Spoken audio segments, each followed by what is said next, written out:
Bonjour, voici une vidéo qui présentera ma passion, le motocross. J'ai fait du motocross depuis que je suis jeune et j'ai toujours gardé cette passion en moi. J'ai eu deux motos, une lorsque j'étais tout petit et qui m'a permis d'apprendre ce sport, et cette moto qui me permet d'avoir de l'adrénaline. Pour débuter cette vidéo, je tenais à montrer comment embrayer pour les personnes débutantes dans ce sport. Alors, c'est simple. Il suffit de se mettre en première vitesse à l'aide de la pédale située à côté du pied gauche. Ensuite, on met légèrement du gaz avec la poignée à gaz en dessous de la main droite. Puis, on relâche légèrement l'embrayage, appelé aussi la clutch, à gauche du guidon. Et c'est parti!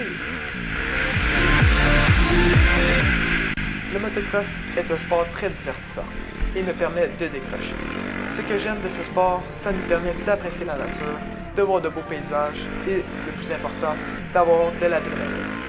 Comme on peut le voir présentement, le motocross peut se pratiquer dans différentes sortes de terrains.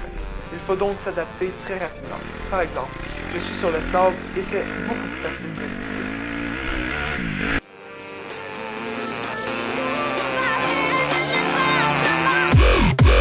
Let's go.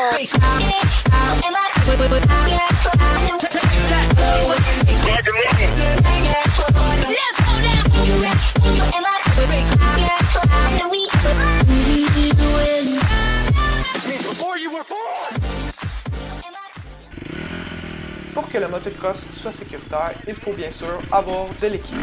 Selon moi, le plus important est le casque, les bottes et le plastron.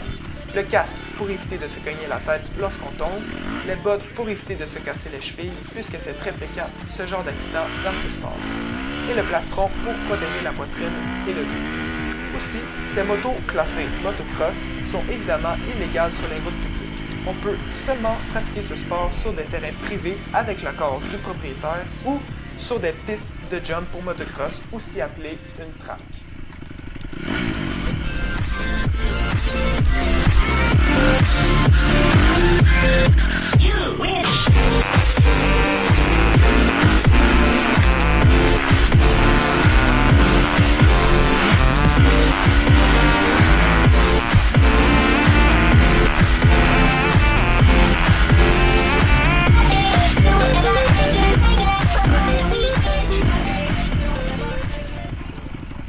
Un autre point important pour la sécurité est qu'il est mieux de faire du motocross en groupe.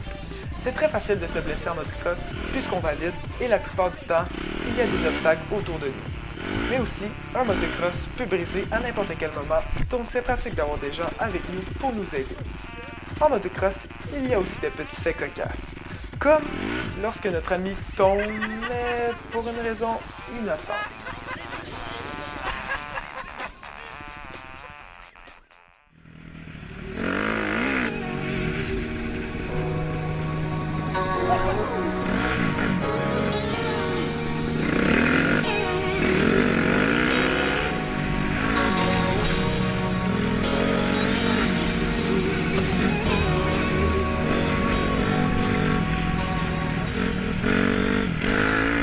Le motocross n'est pas juste un sport. On ne doit jamais oublier de faire un entretien de base. L'entretien est différent pour les gens qui font des sentiers et de la track. Mais aujourd'hui, je vais vous expliquer l'entretien à faire pour les personnes qui font des sentiers. On doit le laver après chaque sortie ou presque. On doit nettoyer et huiler au moins 2 fois par saison le filtre à air et huiler la chaîne après chaque lavage du motocross. Il existe deux types de motocross, les enduro et les full cross. Puis, il existe deux types de moteurs, les 2 temps et les 4 temps. L'entretien est différent selon le moteur. Le 4 temps a besoin d'au moins de 2 changements d'huile par saison pour l'huile moteur et l'huile transmission, tandis que le 2 temps a besoin d'au moins de 2 changements d'huile par saison, mais seulement pour l'huile transmission, puisqu'il n'a pas d'huile moteur. On différencie souvent ces deux moteurs par la grosseur, le pot d'échappement, le son et le gaz qu'on doit y insérer. Premièrement, le moteur 2 temps est plus petit que le 4 temps. Deuxièmement, le moteur 2 temps possède un plus petit pot d'échappement que le 4 temps. Et le moteur 2 temps effectue un son beaucoup plus aigu et le moteur 4 temps effectue un son beaucoup plus grave. Aussi, dans le moteur 2 temps, on doit mettre du gaz mélangé avec de l'huile, tandis que le 4 temps a besoin de seulement du gaz. Et moi, je possède une motocross full cross avec le moteur 4 temps.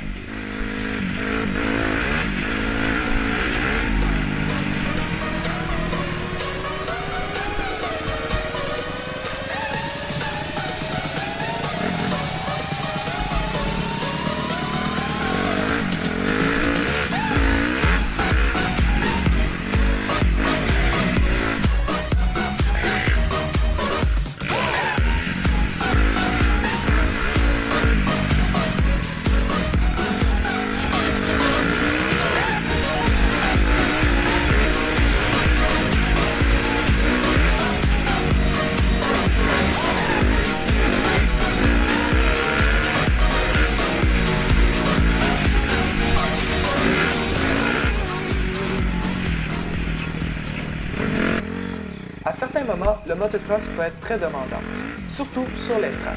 Et aussi, le motocross demande d'avoir une très bonne équilibre. C'est pour cela qu'on se met debout lorsqu'il y a des bosses ou lorsqu'on amorce un saut.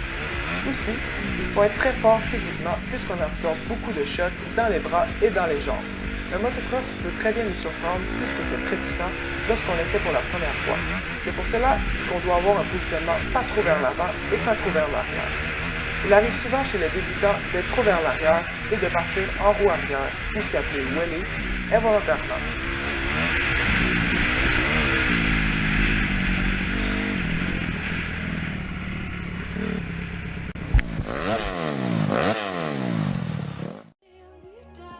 Comme je l'ai dit tantôt, on doit laver notre motocross le plus souvent possible. Moi, personnellement, je le lave après chaque sortie puisque la bouette tache le plastique et peut abîmer certaines pièces du motocross à la longue.